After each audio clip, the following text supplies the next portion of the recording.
Part of it, I think, was an act, but he was also a pretty despicable human being. The plan was that she would be murdered, that she would be abducted. Hopefully, she suffered the most excruciating pain known to mankind. That's what Part of that may have been an act, because they adjust to whatever environment they're in and make you believe whatever you want them to believe.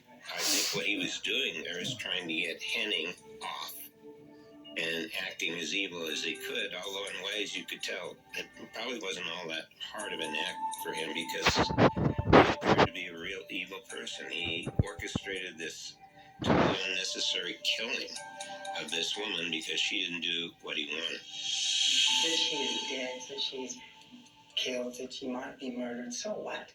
I mean, who cares? I don't. To this day, I have no remorse, no pity, no sorrow.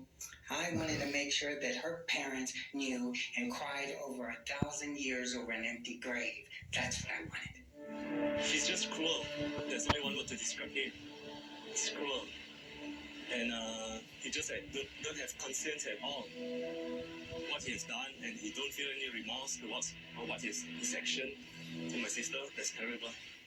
Murder is something you have to have the fortitude to do. It isn't something that goes lightly. It's something that you have to have predator qualities about you. You have to be able to do it and then not be afraid you're going to get caught.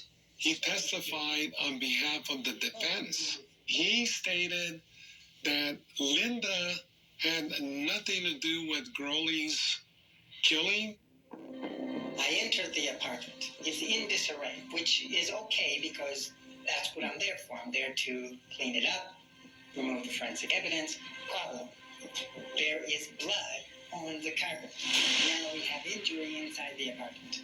I have to make sure that that DNA sequence can't match to Gurley Hasselbaum. The idea is to leave enough female DNA that it's not enough to identify somebody else. Right. I must leave female DNA. I make a mistake, of course, because I pulled the vial of female DNA out of the refrigerator. The only DNA sequence that's in the refrigerator that's female, it happens to be Mrs. Henning's. I have a job to do.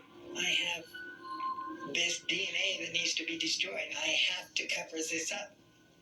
The facts that I use her DNA, well, oh well. I don't know from the defense's point of view whether they should have called him or not. I don't know that they knew what he was going to say. And even if he told them something, it couldn't be relied on. I would take care of the forensic evidence. Since I was most qualified, it was clearly that I must do that. The second part required just raw, brute skill. It is a sticky business. I don't need to worry about something like that. This was handled by Bill Miller. Dyson basically testified that no, Linda had nothing to do with this. This was all Bill Miller. Did you put Linda Henning's blood in Gurley Hasselbaum's house? Yes. Did you put other trace evidence, whether accidentally or intentionally, into that house? Yes. Did Linda Henning have anything to do with the murder of Gurley Hasselbaum? No. The state and the defense have both been given an equal amount of time to make closing statements.